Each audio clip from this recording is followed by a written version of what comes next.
بسم اللہ الرحمن الرحیم۔ السلام علیکم معزز طلباء کرام، آپ سب کیسے ہیں؟ آج ہم تفسیر بیضاوی کے سبق نمبر 9 کو پڑھیں گے۔ آج کے سبق میں ہم سورہ فاتحہ کے مزید 8 نام اور ان کی وجوہ تسمیہ کو پڑھیں گے۔ آج کے ہمارے سبق کی عبارت وسورۃ الکنز سے شروع ہوتی ہے۔ آئیے سب سے پہلے عبارت پڑھ کے اس کا ترجمہ کرتے ہیں، اس کے بعد پھر باقاعدہ وضاحت کی طرف بڑھتے ہیں۔ مصنف علیہ رحمہ لکھتے ہیں وسورۃ الکنز والوافیۃ والکافیۃ، اور سورہ فاتحہ کا نام رکھا گیا سورہ کنز اور سورہ وافیہ اور سورہ کافیہ، لذالک اسی وجہ سے، وسورۃ الحمد والشکر والدعاء وتعلیم المسألۃ لاشتمالها علیہا، اور سورہ فاتحہ کا نام رکھا گیا سورہ حمد اور شکر اور دعا اور تعلیم مسئلہ، اس کے مشتمل ہونے کی وجہ سے ان سب پر، والصلاۃ لوجوب قراءتها او استحبابها فیہا، اور اس کا نام صلاۃ رکھا گیا اس سورہ فاتحہ کی قرات کے نماز میں واجب ہونے کی وجہ سے یا اس میں مستحب ہونے کی وجہ سے، والشافیہ تھی، اور اس کو سورہ شافیہ جو بولنے کی وجہ ہے وہ والشافیہ، اس کے سورہ شافیہ بھی نام رکھا گیا، اس کی والشفاء اور شفا بھی نام رکھا گیا لقول علیہ الصلوۃ والسلام، نبی علیہ السلام کے فرمانے کی وجہ سے، یہ شفاء لکل داء، کہ یہ ہر بیماری سے شفا ہے۔ جی طلبہ کرام، یہ تھی ہمارے آج کے سبق کی عبارت اور اس کا ترجمہ۔ آئیے اب اس کی وضاحت کی طرف بڑھتے ہیں اور سمجھنے کی کوشش کرتے ہیں ان ناموں کی وجوہ تسمیہ کو۔ تو سب سے پہلے سورۃ الکنز والوافیۃ والکافیۃ لذالک، یہاں سے 3 نام اور ذکر کیے ہیں مصنف علیہ رحمہ نے۔ اول تو سورہ کنز اور دوم سورہ وافیہ اور سوم سورہ کافیہ، اور کہتے ہیں کہ تینوں کی وجوہ تسمیہ وہی ہیں جو دو آخر کی وجوہ تسمیہ میں گزر چکی، یعنی جو ام القرآن کے ذیل میں بیان کی گئی تھی بین طور پر، کہ کنز کہتے ہیں کسی اس مال کو کہ جو محفوظ کر کے کسی چیز کے اندر رکھ دیا جاتا ہے یا کہیں دفن کر دیا جاتا ہے، تو گویا سورہ فاتحہ بھی ایک خزانہ ہے، کیونکہ قرآن پاک کے مضامین جو بیش بہا مال ہیں اور قیمتی موتی ہیں وہ سورہ فاتحہ میں اجمالاً موجود ہیں، لہٰذا سورہ فاتحہ کنز کہلانے کی مستحق ہے۔ بعض لوگوں نے سورہ کنز کی وجہ تسمیہ حضرت علی رضی اللہ تعالیٰ عنہ کے اس قول کو بھی قرار دیا ہے کہ حضرت علی رضی اللہ تعالیٰ عنہ کا یہ قول ہے کہ الفاتحۃ نزلت من کنز تحت العرش، یعنی سورہ فاتحہ ایسے خزانے سے نازل کی گئی ہے جو عرش کے نیچے ہے، لہٰذا سورہ فاتحہ کو کنز کہنا یہ درست ہے۔ اور وافیہ بھی اس لیے کہتے ہیں کہ جملہ معانی قرآن اس سورہ فاتحہ میں موجود ہیں، تو گویا سورہ فاتحہ وافی اور پورے طور پر قرآن کو لے لینے والی ہوئی، اور اسی طرح سارے مضامین پر مشتمل ہونے کی وجہ سے اجمالاً کفایت کرنے والی بھی ہوئی، لہٰذا سورہ فاتحہ کو وافیہ کے ساتھ ساتھ سورہ کافیہ بھی کہتے ہیں۔ تو یہ جو نام ابھی ذکر کیے گئے، ان تینوں نام کی وجوہ تسمیہ کو مکمل کرنے کے بعد مصنف علیہ رحمہ نے سورۃ الحمد والشکر والدعاء وتعلیم المسئلہ سے اس کے مزید 4 نام ذکر فرمائے،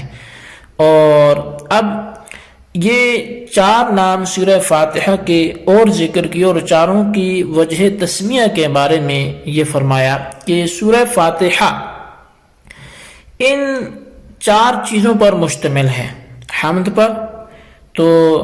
اس لیے اسے سورہ حمد کہا گیا، اور حمد پر مشتمل اس لیے ہے کہ الحمدللہ کا تذکرہ آ گیا، اور الحمدللہ میں اللہ کی بہت بڑی حمد ہے، تمام تعریفیں اللہ کے لیے، اور شکر پر بھی مشتمل ہے، اور شکر پر اس طور پر مشتمل ہے کہ الرحمن الرحیم سے لے کر مالک یوم الدین تک اللہ تعالیٰ کے اوصاف بیان کیے گئے ہیں، اور یہ اوصاف اس کے منعم ہونے پر دلالت کرتے ہیں، اور منعم کے اوصاف کا علی سبیل تعظیم ذکر کرنا یہی تو شکر قولی ہے، اور مصنف کی عبارت میں شکر سے مراد بھی شکر قولی ہے۔ اس کی وجہ یہ ہے کہ شکر تو ارکان سے بھی ہوتا ہے، جنان سے بھی ہوتا ہے، لیکن یعنی مورد کے لحاظ سے شکر خاص نہیں ہے، عام ہے کہ اس کو آپ زبان سے ادا کریں پھر بھی شکریہ ادا ہو جائے گا، ارکان سے ادا کریں اعضاء سے پھر بھی ہو جائے گا، جنان سے کریں دل میں کسی کو اچھا جان کر پھر بھی اس کا شکر ادا ہو جائے گا۔ تو یہاں چونکہ قولاً شکر ادا کیا جا رہا ہے تو اسی لیے یہ شکر قولی ہوگا۔ اور دعا پر سورہ فاتحہ اس طریقہ سے مشتمل ہے کہ اس میں اہدنا الصراط والمستقیم کی صورت میں دعا ہے، اے اللہ ہمیں تو صراط مستقیم پر چلا، سیدھے رستے پر چلا، اور چونکہ دعا پر مشتمل ہے تو اس لیے اسے سورہ دعا بھی کہا گیا، اور تعلیم مسئلہ اس لیے کہتے ہیں یعنی مسئلے کا سکھانا۔ اس کی وجہ یہ ہے کہ سورت میں اللہ تعالیٰ نے اپنے بندوں کو مانگنے کا طریقہ سکھایا ہے، وہ اس طور پر کہ دعا سے پہلے اپنے اوصاف کا تذکرہ کیا، جس سے یہ سکھا دیا کہ مانگنے سے پہلے اپنے مسئول عنہ کی تعریف کر دیا کرو، اور پھر اس کے بعد ایاک نعبد کو ذکر کر کے بتلا دیا کہ پہلے وسیلہ بھیج دینا یہ دعا کی قبولیت کا سب سے بڑا سبب بنتا ہے۔ پھر اہدنا جمع کے ساتھ ذکر کیا، جس سے یہ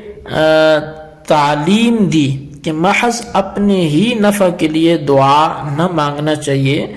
بلکہ دوسروں کو بھی شریک کرنا چاہیے۔ اور پھر والصلاۃ سے سورہ فاتحہ کے نام کو جو اس کے حوالے سے آتا ہے کہ اس کا نام سورہ صلاۃ بھی ہے، تو اس کو بیان کیا کہ اس کا نام سورہ صلاۃ بھی ہے۔ اس کی وجہ یہ ہے کہ سورہ فاتحہ کا پڑھنا فرض ہے، جیسا کہ امام شافعی علیہ رحمہ کے نزدیک ہے، یا پھر یہ پڑھنا مستحب ہے، یعنی فرض نہیں ہے، اس سے مراد مستحب سے وہ استحبابی صورت نہیں ہے بلکہ فرض کے غیر مراد ہے، جیسا کہ امام اعظم کے نزدیک یہ فرض نہیں ہے بلکہ واجب ہے۔ تو یہ سورہ فاتحہ کا 11واں نام ہے۔ اس کی وجہ تسمیہ یہ ہے کہ اس کا نماز میں پڑھنا فرض ہے یا واجب ہے، بہر کیف جیسا بھی ہے، نماز کے ساتھ اس کا ایک مخصوص چونکہ تعلق ہے، اس بنا پر اس کو سورہ صلاۃ کہتے ہیں۔ یہاں پر وجوب سے امام شافعی علیہ رحمہ کے مسلک کو بیان کیا ہے،